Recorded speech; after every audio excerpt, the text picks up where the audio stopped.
What starts here changes the world.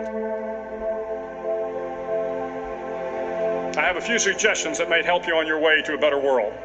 And while these lessons were learned during my time in the military, I can assure you that it matters not whether you ever served a day in uniform. It matters not your gender, your ethnic or religious background, your orientation, or your social status. Our struggles in this world are similar, and the lessons to overcome those struggles and to move forward, changing ourselves and changing the world around us, will apply equally to all.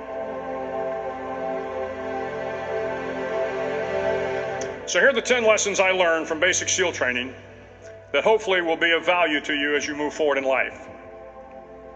Every morning in SEAL training, my instructors, who at the time were all Vietnam veterans, would show up in my barracks room, and the first thing they'd do was inspect my bed. If you did it right, the corners would be square, the covers would be pulled tight, the pillow centered just under the headboard, and the extra blanket folded neatly at the foot of the rack. It was a simple task, mundane at best, but every morning we were required to make our bed to perfection.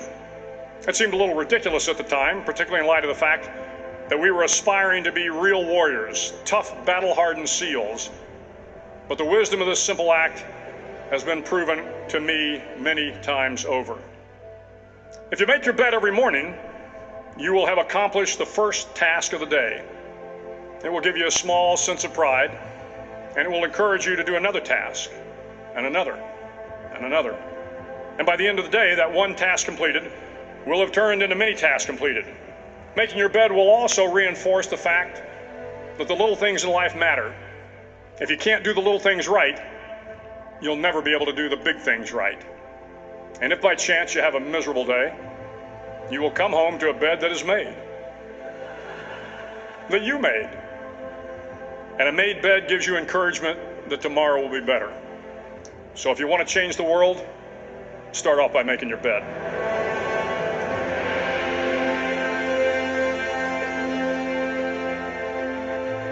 During SEAL training, the students are all broken down into boat crews. Each crew is 7 students, 3 on each side of a small rubber boat, and 1 coxswain to help guide the dinghy. Every day your boat crew forms up on the beach and is instructed to get through the surf zone and paddle several miles down the coast. In the winter, the surf off San Diego can get to be 8 to 10 feet high, and it is exceedingly difficult to paddle through the plunging surf unless everyone digs in.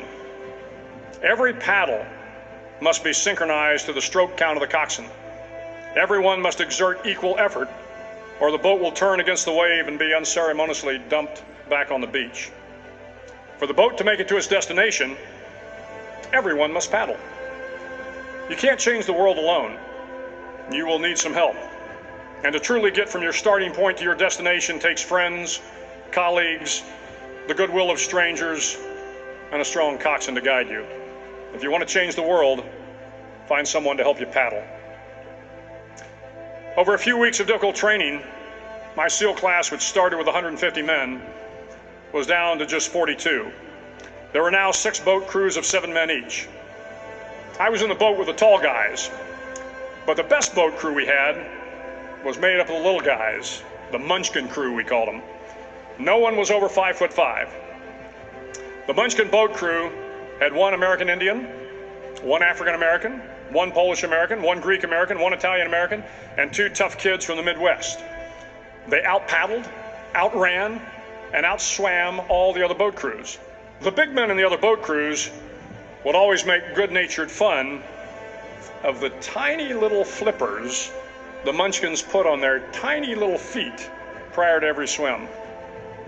But somehow these little guys from every corner of the nation and the world always had the last laugh, swimming faster than everyone and reaching the shore long before the rest of us.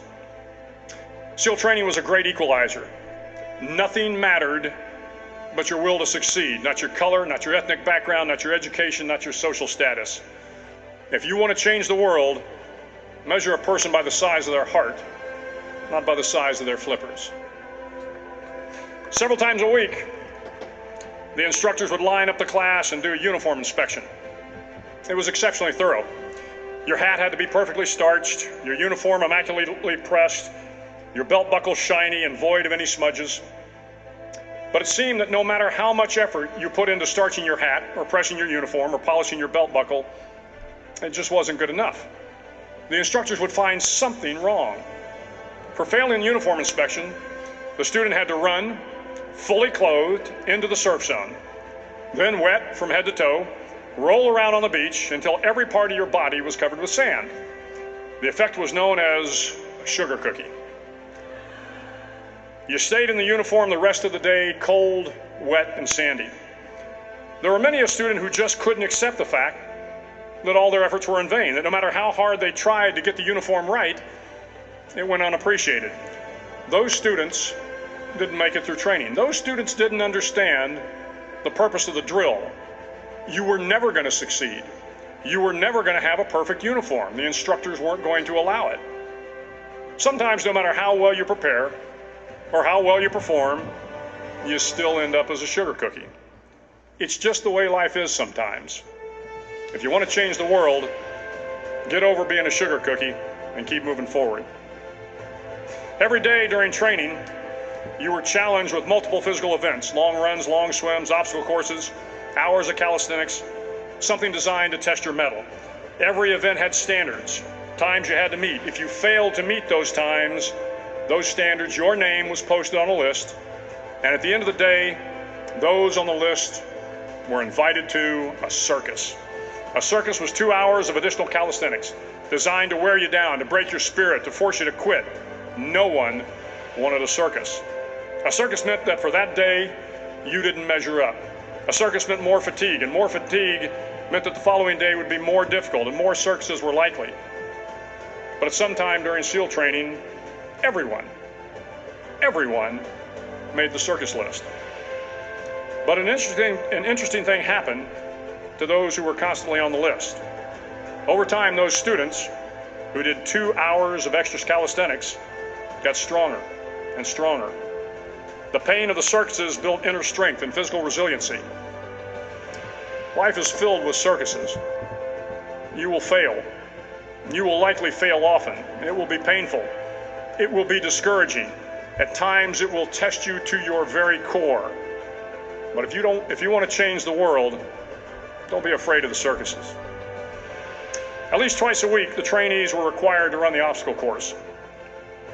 The obstacle course contained 25 obstacles, including a 10-foot wall, a 30-foot cargo net, a barbed wire crawl, to name a few. But the most challenging obstacle was the slide for life. It had a 3-level, 30-foot tower at one end and a 1-level tower at the other. In between was a 200-foot long rope. You had to climb the 3-tiered tower, and once at the top, you grabbed the rope, swung underneath the rope, and pulled yourself hand over hand until you got to the other end. The record for the obstacle course had stood for years when my class began in 1977. The record seemed unbeatable until one day a student decided to go down the slide for life head first. Instead of swinging his body underneath the rope and inching his way down, he bravely mounted the top of the rope and thrust himself forward. It was a dangerous move, seemingly foolish and fraught with risk. Failure could mean injury and being dropped from the course. Without hesitation, the student slid down the rope perilously fast. Instead of several minutes, it only took him half that time. And by the end of the course, he had broken the record. If you want to change the world, sometimes you have to slide down the obstacles head first. During the land warfare phase of training, the students are flown out to San Clemente Island, which lies off the coast of San Diego. The waters off San Clemente are a breeding ground for the great white sharks. To pass SEAL training, there are a series of long swims that must be completed. One is the night swim. Before the swim, the instructors joyfully brief the students on all the species of sharks that inhabit the waters off San Clemente. They assure you, however, that no student has ever been eaten by a shark, at least not that they can remember. But you are also taught that if a shark begins to circle your position, stand your ground. Do not swim away. Do not act afraid. And if the shark, hungry for a midnight snack, darts towards you, then summons up all your strength and punch him in the snout, and he will turn and swim away. There are a lot of sharks in the world. If you hope to complete the swim, you will have to deal with them. So if you want to change the world, don't back down from the sharks. As Navy SEALs, one of our jobs is to conduct underwater attacks against enemy shipping.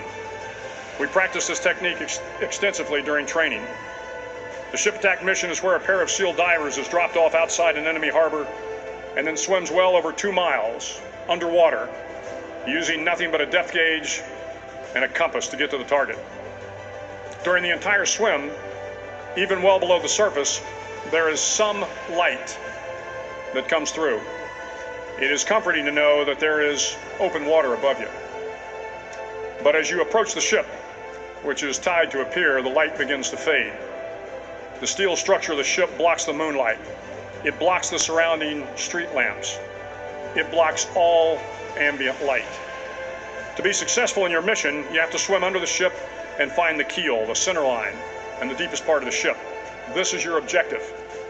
But the keel is also the darkest part of the ship, where you cannot see your hand in front of your face, where the noise from the ship's machinery is deafening, and where it gets to be easily disoriented, and you can fail. Every SEAL knows that under the keel, at that darkest moment of the mission, is a time when you need to be calm, when you must be calm, when you must be composed, when all your tactical skills, your physical power, and your inner strength must be brought to bear. If you want to change the world, you must be your very best in the darkest moments. The 9th week of training is referred to as Hell Week. It is 6 days of no sleep, constant physical and mental harassment, and one special day at the Mud Flats. The Mud Flats are an area between San Diego and Tijuana where the water runs off and creates the Tijuana Sloughs, a swampy patch of terrain where the mud will engulf you. It is on Wednesday of Hell Week that you paddle down to the Mud Flats and spend the next 15 hours trying to survive this freezing cold, the howling wind, and the incessant pressure to quit from the instructors. As the sun began to set that Wednesday evening, my training class, having committed some egregious infraction of the rules, was ordered into the mud. The mud consumed each man till there was nothing visible but our heads. The instructors told us we could leave the mud if only 5 men would quit. Only 5 men, just 5 men, and we could get out of the oppressive cold. Looking around the mud flat, it was apparent that some students were about to give up. It was still over 8 hours till the sun came up. 8 more hours of bone-chilling cold. The chattering teeth and the shivering moans of the trainees were so loud, it was hard to hear anything. And then one voice began to echo through the night. One voice raised in song. The song was terribly out of tune, but sung with great enthusiasm. One voice became 2, and 2 became 3, and before long, everyone in the class was singing.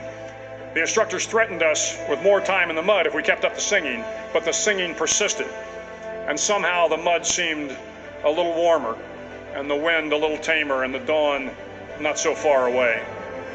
If I have learned anything in my time traveling the world, it is the power of hope, the power of one person, a Washington, a Lincoln, King, Mandela, and even a young girl from Pakistan, Malala.